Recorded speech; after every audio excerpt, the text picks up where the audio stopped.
పెద్దపల్లి జిల్లా అంతర్గ మండలం మారుమూరు గ్రామ చెరువులలో 383 సర్వే నెంబర్లో ఎల్లంపల్లి ప్రాజెక్టులో మట్టిని తీస్తున్న ఇటుక బట్టి యజమానులు పరిమితికి మించి తీస్తున్న మట్టి రవాణా జరుగుతుందా, ఇది అధికారులకు తెలిసి నడుస్తుందా, తెలియక నడుస్తుందా అంటున్నారు. ఈ తదనంతం చూస్తున్న స్థానిక ప్రజలు ఈ మట్టి అక్రమ రవాణా వెనుక ఎవరున్నారో సంబంధిత అధికారులు తెలుసుకుని వారిపై చర్యలు తీసుకోవాలని అంటున్నారు స్థానిక ప్రజలు. ఇది నా గ్రామము ఈ రాష్ట్రంకు నీళ్లు ఇస్తారు ఈ ప్రాజెక్టు ద్వారా అని చెప్పి ఆలోచనతో అప్పుడు ఉన్నటువంటి రాష్ట్ర ప్రభుత్వం వైఎస్ రాజశేఖర రెడ్డి ఆధ్వర్యంలో ఈ భూములను మేము కోల్పోవాల్సి వచ్చింది, మేము ఇండ్లను కోల్పోవాల్సి వచ్చింది, మాకు జీవనాధారాన్ని కోల్పోయి మేము వేరే ప్రాంతాలకు వలసపోయినాం.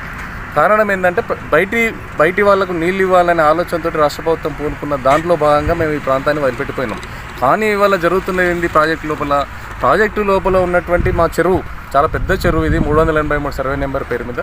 దీంట్లో మైనింగ్ వాళ్ళు 6000 క్యూబిక్ మీటర్ల మెట్రిక్ టన్నుల బ్లాక్ సాయిల్ మట్టిని, బ్లాక్ కాటన్ సాయిల్ అంటారు దీన్ని, నల్ల మట్టి, దీన్ని ఇటుకల కోసం అని చెప్పి తీసుకుపోవాలని చెప్పి కొంతమంది కాంట్రాక్టర్లకు ఇవ్వడం జరిగింది. అంటే సౌందర్య అనే ఒక పేరు మీద ఆర్డర్ ఇవ్వడం జరిగింది. ఆ ఆర్డర్ ప్రకారంగా 6000 మెట్రిక్ టన్నులు మాత్రమే తీయాలి. కానీ దురదృష్టం ఈ రాష్ట్ర ప్రభుత్వము మట్టి చెరువులోకి వెళ్ళి తీసేటువంటి సందర్భంలో ఒక చట్టం ఉంది.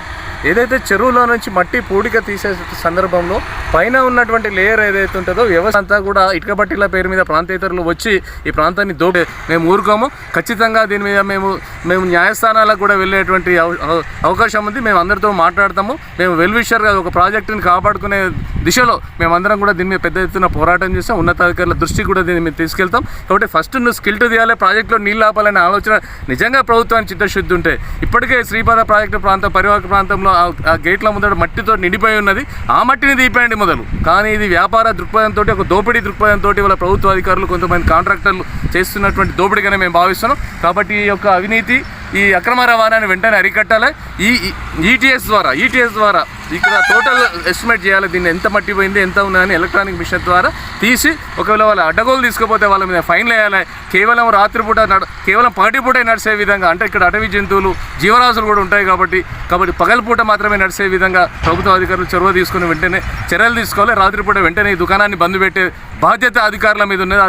ఆ దిశగా ప్రభుత్వం అడుగులు వేయాలి. కలెక్టర్ గారు కూడా చోద్యం చూడకుండా, ఇంత పెద్ద స్కామ్ పత్రికలలో వస్తుంది, టీవీలలో వస్తున్నా కూడా మరి పెద్దపల్లిలో ఉన్నటువంటి కలెక్టర్ గారు దీన్ని ఎందుకు దృష్టి పెడతలేరనే ఆలోచన కూడా మాకు అనుమానాలు కూడా కలుగుతూ ఉన్నాయి. కాబట్టి మా అనుమానాలను నివృత్తి చేయడానికన్నా కలెక్టర్ గారు ఈ ప్రాంతాన్ని విజిట్ చేసి ఈ యొక్క అక్రమ దందాన్ని ఆపాలని చెప్పి మేము ప్రభుత్వాన్ని డిమాండ్ చేస్తూ ఉన్నాం.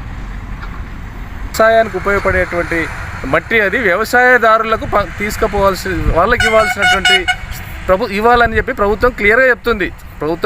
అగ్రికల్చర్ డిపార్ట్మెంట్ చెప్తుంది.